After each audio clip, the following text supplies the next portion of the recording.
The leather seats of his black Porsche 911 were cold against my bare skin, but his hands, God, his hands were fire. Ethan's fingers traced the curve of my waist, his touch sending electric shocks through my body. His lips, soft yet demanding, crashed against mine, stealing my breath, my sanity, my guilt. "You taste like sin," he whispered against my mouth, his voice rough with desire. I moaned, my fingers tangling in his golden blonde hair, pulling him closer. His body was hard, sculpted from years of privilege and private trainers. The scent of his expensive cologne mixed with the musk of our sweat, intoxicating me. "We shouldn't be doing this," I breathed, even as my legs wrapped around him, pulling him deeper inside me. Ethan smirked, his piercing blue eyes locking onto mine. "But you want to." And I did. I wanted him more than I had ever wanted anything more than my marriage, more than my vows, more than the man who had given up everything for me. The car fogged up with our passion, the world outside blurring into nothing. In that moment, there was no husband, no son, no consequences. Just him. Just us.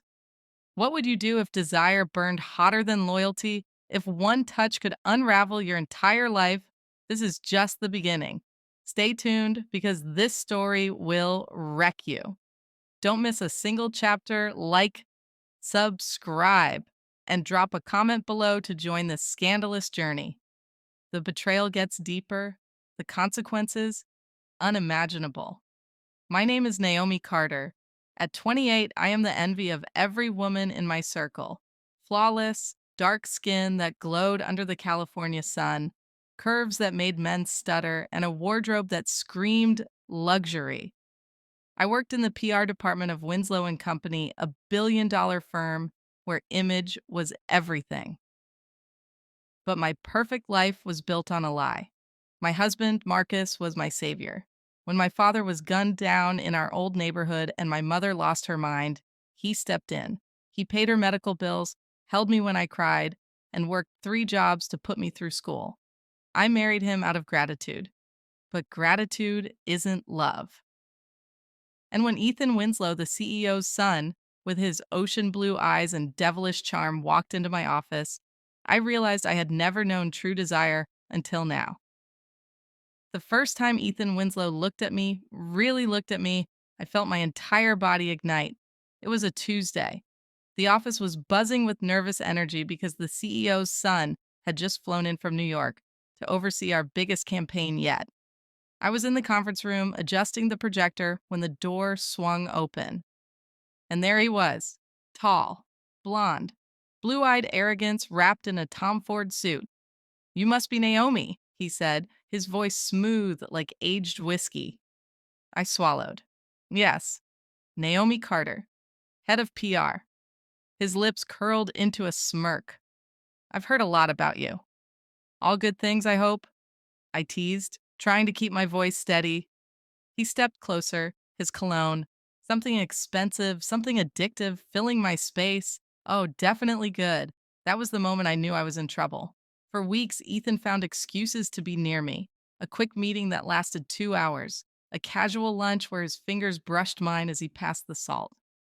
A late night work session where the office was empty except for us. The tension so thick I could barely breathe. I tried to resist. I really did. But every time I closed my eyes, I saw Marcus, my sweet, hardworking husband, the man who had sacrificed everything for me. And then I saw Ethan, young, wild, free, a man who made me feel alive in ways I didn't know were possible. It happened after the company gala. I had worn a red dress that hugged every curve, my hair cascading in loose curls down my back. Ethan hadn't taken his eyes off me all night. "Need a ride home?" he asked as the party winded down. I should have said no, but I didn't. The second the car door closed, his hand was on my thigh, his thumb tracing slow circles over my skin. "Ethan, tell me to stop," he murmured, his breath hot against my neck. I didn't. His lips crashed into mine, hungry, desperate, and just like that, I was lost. Guilt versus desire. That night, I came home to Marcus asleep on the couch, our son, Jaden, curled up beside him. My heart ached, but the memory of Ethan's hands on my body, it burned. The first time Ethan took me to his penthouse, I nearly lost my nerve.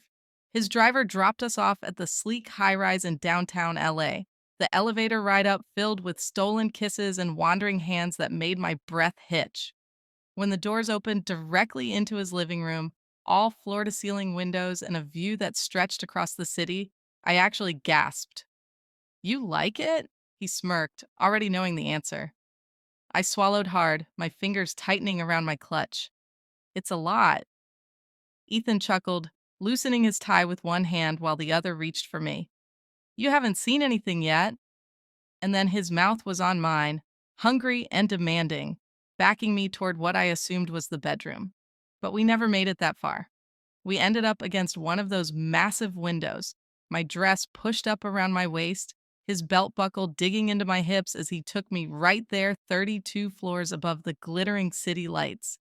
The thrill of being so exposed, so wanted, made my head spin.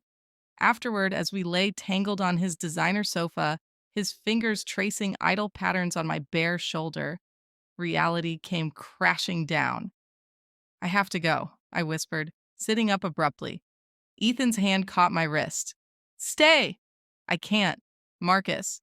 "Fuck Marcus." His voice was sharp, his grip tightening just enough to make my pulse jump.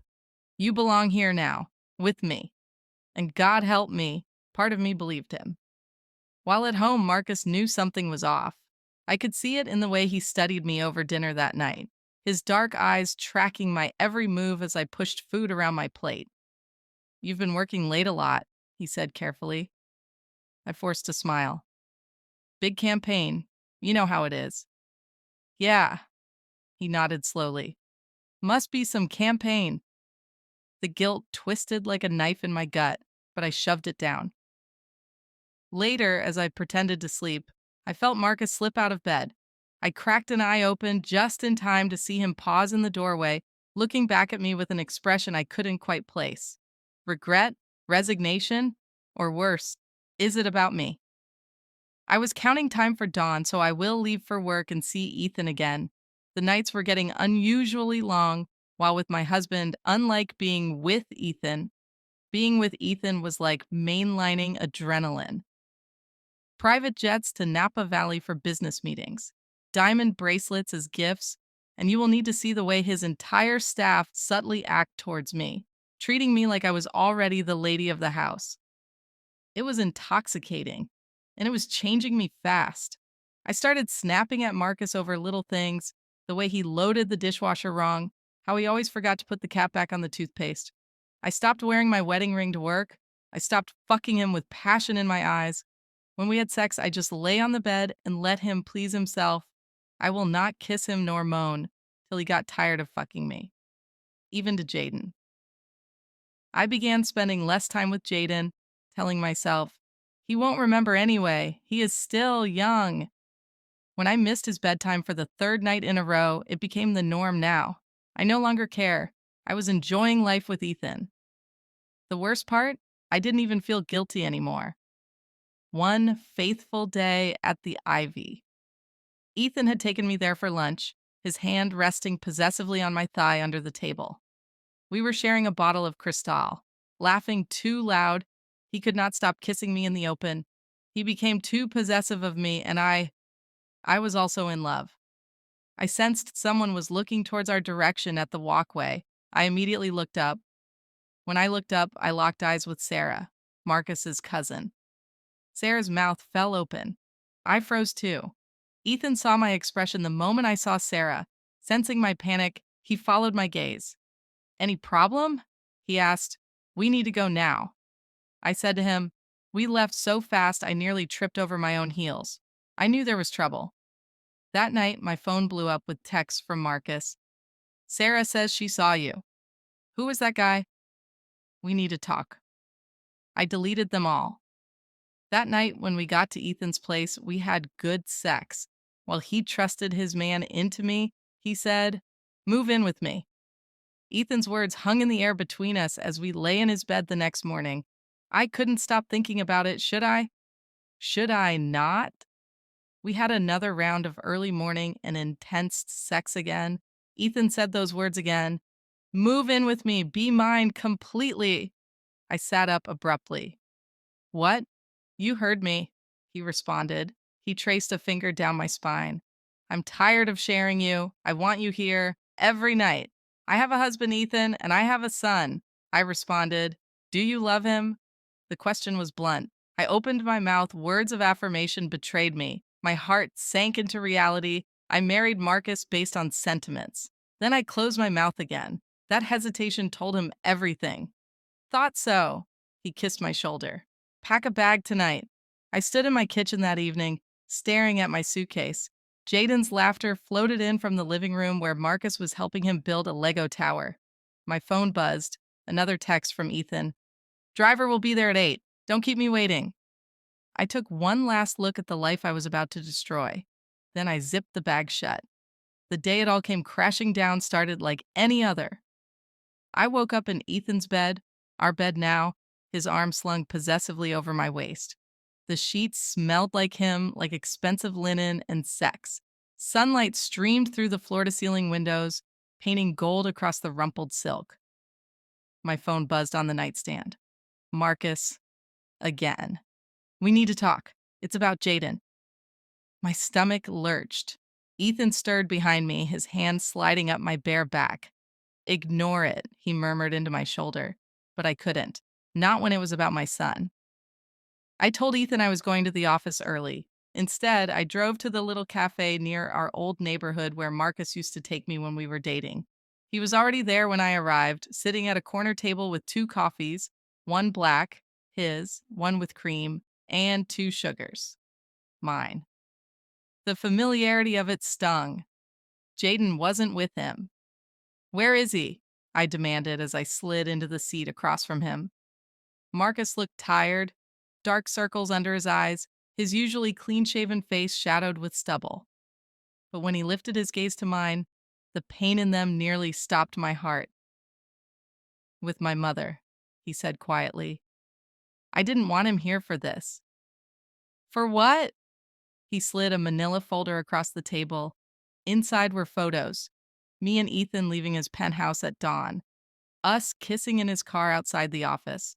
My bare legs wrapped around his waist in the Winslow and Company executive bathroom.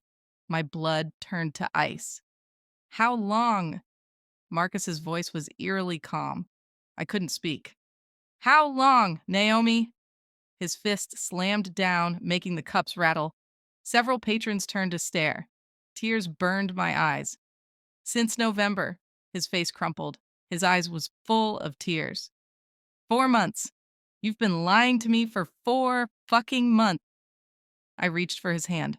Marcus, He jerked away like I'd burned him. Don't. A heavy silence fell between us. When he finally spoke again, his voice was hollow. I want a divorce. I should have fought for my marriage. I should have begged for forgiveness. Instead, I went straight to Ethan's office and let him fuck me again on his desk, crying the whole time while he thrust his hard man into me. I moan in pain and pleasure. He was all I wanted. I cried out, sobbing so hard in fun and no regrets. Shh, he whispered, wiping my tears with his tongue. You're mine now. That's all that matters. And like the coward I was, I let myself believe him. Marcus wasn't done. 2 days later, he showed up at Winslow and Company during lunch hour, storming past security like a man possessed. I was in the employee lounge when I heard the commotion, shouting, then the sound of shattering glass. By the time I reached the lobby, it was chaos. Marcus had Ethan pinned against the reception desk, his fist drawn back. You took everything from me! Marcus, stop! I screamed. He turned, and the look on his face shattered me. You! He breathed, then louder. You did this! You threw us away for him? He cried like a toddler in pain. Ethan wiped blood from his lips, smirking. She made her choice, bro. Get over it. Something in Marcus snapped. He lunged, not at Ethan, but me. Security tackled him before he could reach me. As they dragged him away, his voice echoed through the marble lobby. "You'll regret this, Naomi. You and that trust fund prick will both regret this." The last thing I saw was his tear-streaked face as the doors closed behind him. Ethan's father was furious. "This kind of scandal is unacceptable," the elder Winslow thundered, pacing his office. "Do you have any idea what this could do to our IPO?" Ethan just shrugged. "So fire her. Problem solved." I gaped at him. "What?" "Relax, babe," he said, squeezing my thigh. "Just until things cool down. Then I'll get you a better position." I was escorted out of the building that afternoon, my belongings in a cardboard box. As the Uber pulled away, I caught a glimpse of my reflection in the window and didn't recognize the woman staring back. Marcus was arrested for assault. I didn't visit him. I didn't bail him out. When he was released 3 days later, I was already moved into Ethan's penthouse, all traces of my old life erased, except for one voicemail. "Jaden keeps asking for you." Marcus's voice crackled through the speaker. "I told him mommy's sick. That's why she can't come home." A pause. "You may have left me, Naomi, but how could you leave your son?" The message ended with a soft sniffle. Whether his or Jaden's, I couldn't tell. I deleted it. That night, Ethan took me to dinner at Nobu. "To new beginnings," he toasted, clinking his glass against mine. As the champagne bubbles danced on my tongue, I almost convinced myself this was happiness. Almost. Because deep down, in the quietest corner of my heart, a voice whispered, "What have you done?" The first time I woke up alone in Ethan's penthouse, I didn't panic. He'd left a note on his pillow in that careless scrawl of his. "Early meeting. Don't wait up tonight closing the Delacroix deal. Order whatever you want." Beneath it sat his black Amex card, gleaming against the Egyptian cotton like a dare. I rolled over into his warmth, still lingering in the sheets, breathing in the scent of his cologne on my skin from the night before. This was freedom. This was power. Then my phone buzzed. A calendar notification. Jaden's preschool graduation, 10 a.m. The screen blurred as my throat tightened. I'd set that reminder weeks ago, back when I still told myself I could balance both worlds. Outside, the LA skyline glittered indifferently as I curled into myself, nails digging into my palms until the pain drowned out the other ache. By noon, I'd charged $8,000 worth of designer dresses to Ethan's card and drunk half a bottle of Dom Perignon in the sunken bathtub. Ethan started changing after the scandal died down. Little things at first, forgetting dinner reservations, working later, his hands less eager on my body. Then came the business trips he never mentioned until his driver was already waiting outside. "You're being paranoid," he laughed when I confronted him one night, swirling his bourbon as he lounged on the sofa. "This is how my life works. If you can't handle it." He let the implication hang between us like smoke. I learned to stop asking. Instead, I spent his money like armor. Louboutins for grocery runs, diamond studs just to watch Netflix, a Birkin to carry my loneliness in. The staff at the luxury boutiques knew me by name now, their smiles never reaching their eyes as they rang up another cure for the hollow space behind my ribs. A call came in at 3:17 a.m. I knew before I answered. I knew from the way the night air suddenly felt thick, from the primal dread coiling in my gut. "Ms. Carter, this is Cedars-Sinai Medical Center. There's been an incident." Ethan's new Ducati had wrapped itself around a palm tree on Pacific Coast Highway, the $300,000 investment he'd bought 2 weeks ago without telling me. The bike he'd been riding when he left me at the charity gala after fighting about my clinginess. The nurse's voice kept talking about extensive trauma and immediate family only, but all I heard was the blood roaring in my ears. His mother arrived in a fur coat over silk pajamas, her face a mask of Botox and grief. She took one look at me and turned to the doctor. "Who let her in here?" The social worker stepped forward nervously. She's Mr. Winslow's emergency contact. That means nothing. Mrs. Winslow's voice could have frozen hell. My son would never seriously attach himself to some gold-digging whore from the projects. When the doctor finally emerged, his expression said everything. My knees hit the linoleum before he spoke. Time of death, 4:22 a.m. The reading took place in the Winslow family attorney's office, all mahogany and disapproval. I wasn't invited, but Ethan's college roommate texted me the highlights. Left you the Malibu house. Dad sold it next day. Everything else tied up in trusts. Sorry.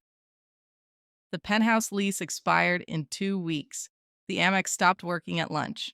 By sunset, my keycard no longer accessed the Winslow and Company elevator. The cemetery grass was too green, too perfect under my black Valentino heels. Ethan's headstone looked absurdly small for someone who'd lived so large. You promised forever, I whispered to the cold marble. A bitter laugh escaped me. We'd both been lying. The bouquet of white roses trembled in my hands as the truth I'd been avoiding finally took root. I'd destroyed my life for a man who'd never really loved me. The apartment was one of those corporate housing places. Bland furniture, beige walls, everything smelling faintly of disinfectant and failure. I'd been staring at the same TMZ headline, Billionaire heir dead, was secret affair to blame. For 3 hours, when the pounding started, through the peephole, Marcus looked older, sharper. His crisp navy suit and fresh fade screamed success, the opposite of the broken man I'd last seen being dragged out by security. Jaden's sick, he said without preamble when I opened the door. High fever, keeps asking for you. The familiar ache flared, but I crossed my arms. Why are you really here? His smile didn't reach his eyes. Thought you should know. I'm getting married. To Lena. The name hit like a slap. Lena from accounting? The gorgeous Eritrea-born CFO who'd always been just a friend? She's good with Jaden, Marcus continued casually. Tucks him in when I work late. Helps with his homework. A pause. You remember his birthday's next week, right?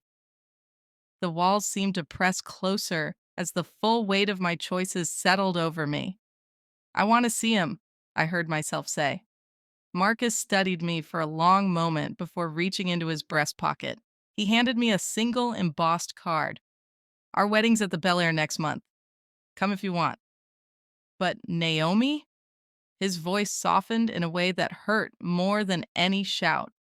Don't break his heart again. As the door clicked shut behind him, I slid down to the cold tile, the invitation crumpling in my fist. Outside, the California sun shone brightly on a world that had moved on without me. That night, I dreamt of Jaden's small hands patting my cheeks the way he used to when I pretended to cry. No sad, Mommy, he'd whisper. I woke gasping, my face wet, the empty apartment echoing with silence. On the nightstand, my phone buzzed with a calendar alert. I reached for the half-empty bottle of tequila instead. The motel smelled like bleach and stale cigarettes. I stared at my reflection in the cracked bathroom mirror. Red-rimmed eyes, smeared mascara, lips chapped from too many nights biting back tears. The sink was littered with minibar bottles, their contents long gone. My hands shook as I reached for the last one, the cheap vodka burning my throat on the way down. 3 weeks. 3 weeks since Marcus told me about the wedding. 3 weeks since I'd been evicted from the corporate apartment. 3 weeks since I'd last seen my son's face. The TV droned in the background, some reality show about rich housewives screaming at each other over champagne. Ironic. I turned it up louder, trying to drown out the thoughts. Then my phone buzzed. A news alert. Winslow and Company, acquired by tech giant, all employees to be retained, except PR department. My stomach dropped. They'd sold the company.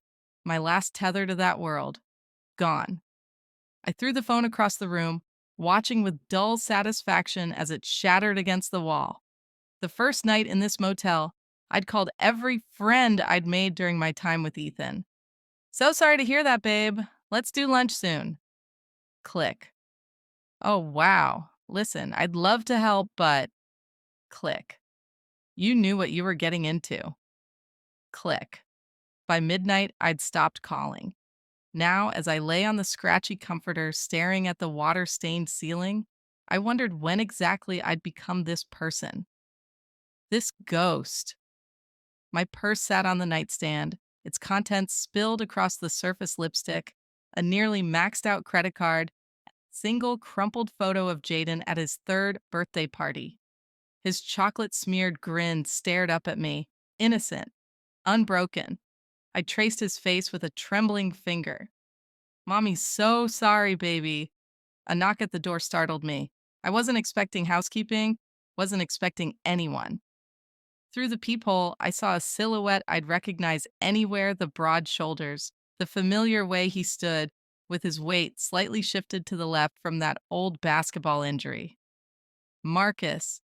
My heart pounded as I smoothed my greasy hair, wiping hastily at my smudged makeup. Why was he here? Had something happened to Jaden? I yanked the door open. The words died in my throat. It wasn't Marcus, it was her. Lena stood in the doorway, flawless in a cream trench coat, her dark curls perfectly framing her face. She took one look at me disheveled, reeking of alcohol, and her expression softened. Oh, Naomi. Not pity, not gloating, just sadness. I wanted to slam the door, wanted to scream. Instead, I stepped aside wordlessly. She sat on the edge of the bed, back straight, hands folded in her lap. Everything about her radiated quiet strength, the kind I'd once pretended to have. Marcus doesn't know I'm here, she said. I barked a laugh, reaching for the vodka. Here to rub it in? Show the fallen queen how far she's sunk? Lena watched me take a long swig, her gaze steady. Jaden talks about you every day. The bottle slipped from my fingers, landing on the carpet with a dull thud. He does? He asks when you're coming home. She hesitated. Marcus tells him soon. But we both know that's not true, is it? The room spun. I gripped the nightstand to steady myself. Why are you really here, Lena? She reached into her bag and pulled out an envelope. This is the address to Jaden's new preschool. His teacher knows to expect you if you show up. I stared at it like it might bite me. You're giving me permission to see my son? I'm giving you a choice, she corrected. Show up sober. Be the mother he remembers. Or ... Her eyes flicked to the bottles. Stay gone! The unspoken words hung between us. Let him forget you. She stood to leave, pausing at the door. One more thing. Another envelope. Marcus would kill me if he knew I did this. Inside was a check. $5,000. It's not charity, Lena said quickly, seeing my expression. It's from your old 401k at Winslow, the one you never rolled over. I swallowed hard. Why are you helping me? For the first time, her composure cracked. Because I love that little boy too, and he deserves his mother. Then she was gone, leaving only the scent of jasmine and two envelopes that felt heavier than anything I'd ever held. I sat on the bathroom floor that night, the cold tiles keeping me grounded as I stared at the check in one hand and the photo of Jaden in the other. The vodka bottle called to me from the sink. Just one drink. Just to take the edge off. Jaden's laughter echoed in my memory the way he'd throw his head back when I tickled him, his tiny hands clutching mine. No sad, Mommy, a sob ripped through me. For the first time in months, I put the bottle down. Morning light filtered through the thin curtains as I packed my few belongings into a duffel bag. The motel key sat abandoned on the dresser. The vodka bottles stayed in the trash. And in my pocket, two envelopes and the fragile beginnings of hope. The rehab center smelled like antiseptic and false hope. I sat in the sterile waiting room, fingers drumming against my knees, the check from Lena burning a hole in my pocket. Across from me, a gaunt woman with track marks peeking from her sleeves rocked back and forth, muttering to herself.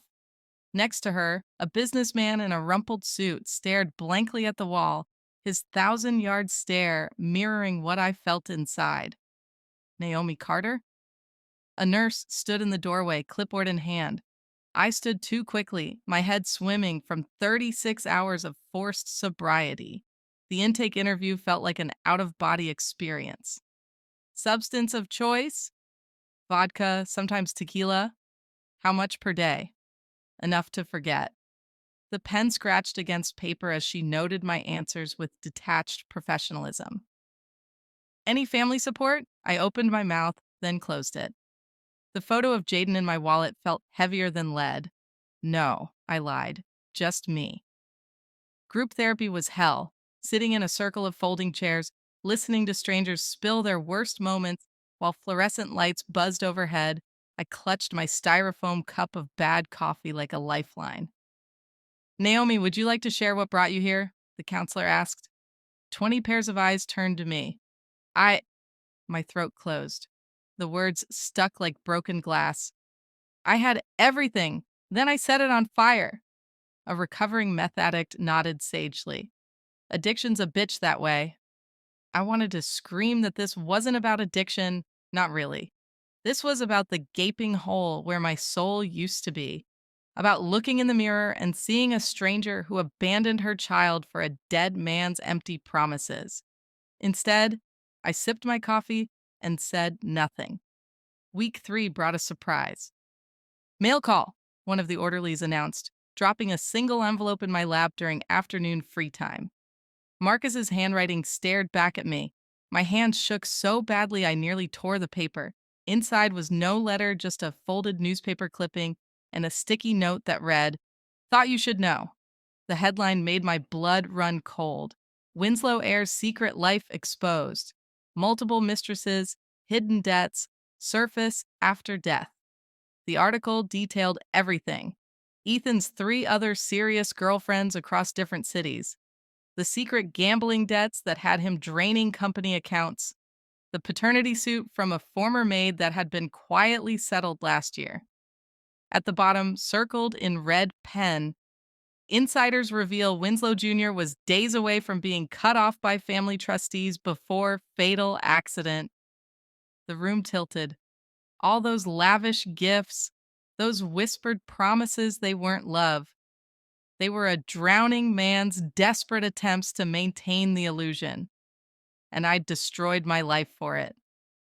Lena came on visiting day. She brought photos of Jade and him at the zoo, grinning with ice cream smeared across his face, him carefully printing his letters and kindergarten homework, him asleep, clutching the stuffed elephant I'd bought him for his 2nd birthday. He still asks for you, she said softly, every night. The dam broke. Sobs racked my body so violently I couldn't breathe. Lena didn't flinch, just handed me tissues and waited until the storm passed. Marcus didn't send that article to hurt you, she said when I'd calmed. He thought you'd want to know. I stared at her, this woman who had every reason to hate me. Why are you both being so kind? Lena sighed, folding her elegant hands. When my brother died of an overdose, everyone treated him like a cautionary tale, like his mistakes erased the good in him. Her dark eye met mine. People aren't just their worst choices, Naomi. For the first time in months, I felt something besides shame, the faintest flicker of worth. The payphone outside the cafeteria smelled like stale urine and disinfectant. I fed in quarters with trembling fingers, dialing a number I still knew by heart. It rang 4 times before he answered. Hello? Marcus's voice was deeper than I remembered. I swallowed hard. It's me. A pause. Then cautiously, Naomi. Hearing my name in his voice undid me. Tears streamed down my face as I choked out, I got the article. Thank you. Another silence. When he spoke again, his tone was careful, neutral. How are you doing? Better, I whispered. Getting better.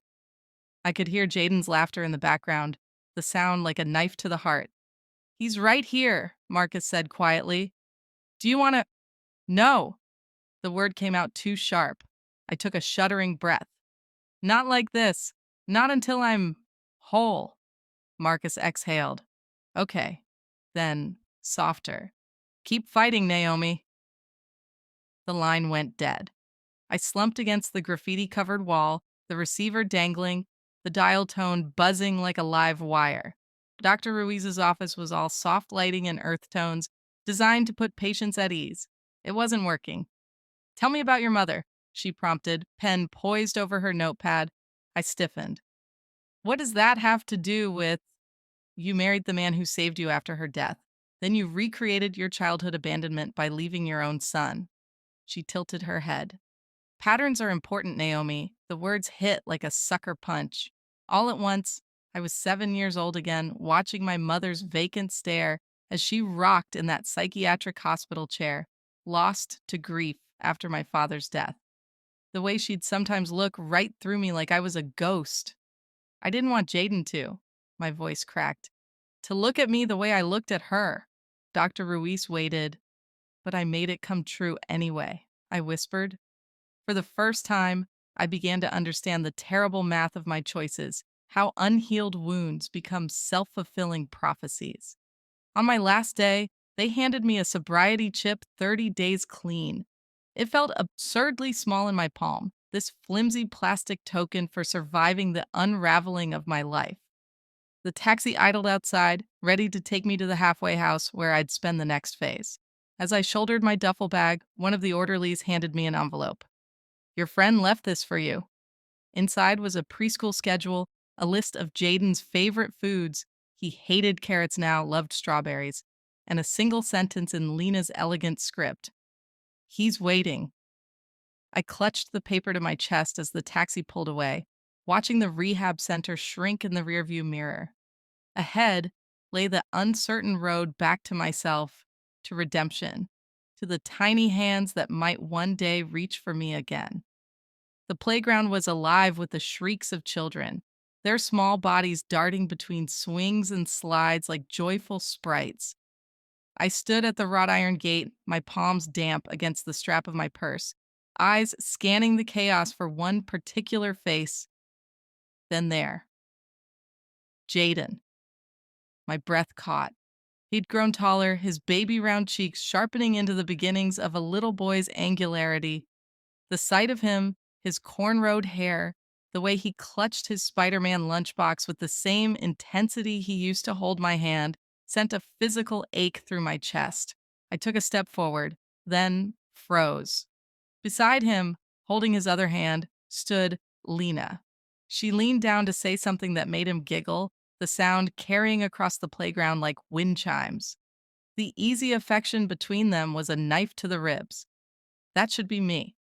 My fingers found the sobriety chip in my pocket 90 days now, the plastic worn smooth from constant worrying.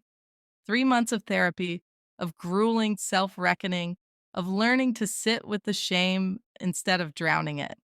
All for this moment. All for him. I waited until Lena was distracted by another parent before moving. Jaden was crouched in the sandbox, intently building what looked like a lopsided castle. Hey, baby. My voice came out cracked, barely audible over the playground noise. He didn't look up. I swallowed hard, crouching beside him. That's a cool castle. Jaden glanced at me, then did a double take. His eyes. Marcus's eyes widened. Mommy, the word nearly broke me. Before I could respond, small arms were around my neck, his familiar scent, grape shampoo and peanut butter, flooding my senses.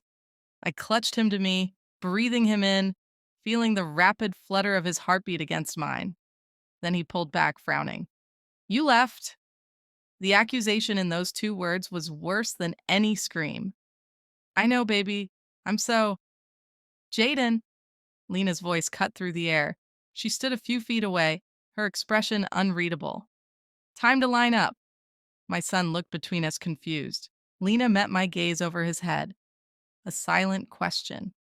Are you ready? Really ready? I nodded, my throat too tight for words. To my shock, Lena smiled faintly. Jaden, your mom can walk you to class today, if that's okay with you. His small hand slipped into mine, tentative at first, then squeezing tight.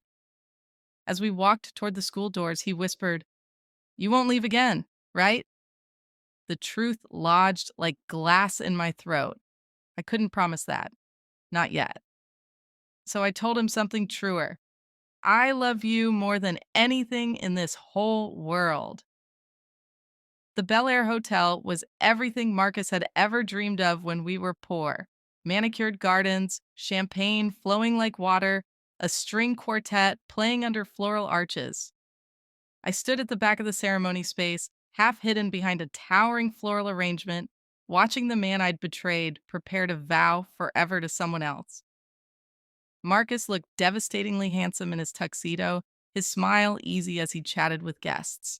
The scars I'd given him were hidden beneath polished charm, but I saw the way his shoulders tensed when someone mentioned my sudden reappearance. Then the music changed. Lena floated down the aisle in a gown that hugged her curves like liquid gold, her dark skin glowing in the California sun. The look on Marcus's face as he watched her reverent, awed, healed was the final confirmation. They were happy. Without me. Jaden perched between them as ring bearer spotted me in the crowd, his face lit up. That's when I knew what I had to do. I caught Marcus at the reception, pulling him aside near the dessert table. You look good, he said carefully. Don't. I shook my head. This isn't about me. I came to tell you. I'm moving back to Chicago. His eyebrows shot up. What? My aunt's letting me stay with her. Got a job at a small PR firm there. I forced a smile. Fresh start. Marcus studied me. And Jaden, this was the hardest part. I want what's best for him. Right now that's stability, routine. My voice cracked. You and Lena give him that. The relief in his eyes was bittersweet. You'll visit? Every chance I get. I hesitated. If that's okay. For the first time in years, Marcus pulled me into a hug. He deserves to know his mom. Over his shoulder, I saw Lena watching us. Instead of jealousy, her expression held something like respect. Kneeling in front of Jaden later, I smoothed his little tuxedo lapels. Mommy has to go away for a little while. His lower lip trembled. But you just came back. I know, baby, but I'll call every day. And you can visit me in Chicago. We'll go to the big aquarium, remember? The one with the whale sharks? He sniffled, then threw his arms around me. Promise. I promised. This time, I knew I'd keep it. As I walked away, I heard him ask Lena, Is Mommy going to be okay? Her answer followed me out into the twilight. Yeah, baby, I think she finally is. The Chicago winter bit through my coat as I waited at the arrivals gate. When Jaden came barreling through the doors in his puffy blue jacket, launching himself into my arms, the cold didn't matter. Marcus and Lena followed at a slower pace, their linked hands swinging between them. Mommy! Mommy! Guess what? Jaden babbled as I strapped him into the rental car. Lena's gonna have a baby! I'm gonna be a big brother! Over his head, Marcus met my gaze. There was no malice there, no lingering hurt, just quiet gratitude for the peace we'd fought so hard to find. As I drove them to my modest apartment, clean now, no bottles hidden anywhere, Jaden's chatter filled the space between us. And for the first time in years, the hole in my chest didn't ache. It was full. This is what redemption looks like. You just witnessed a journey that ripped our hearts out and stitched them back together. From the first forbidden kiss to this moment of hard-won peace, we've lived every devastating, beautiful moment with Naomi. Now we need to hear from you. Did this ending wreck you? Were you praying for Naomi's redemption? Does Jaden's forgiveness give you hope? Drop a comment with your rawest reactions. This story only exists because of readers like you. Let's make this comment section as powerful as the journey we just shared.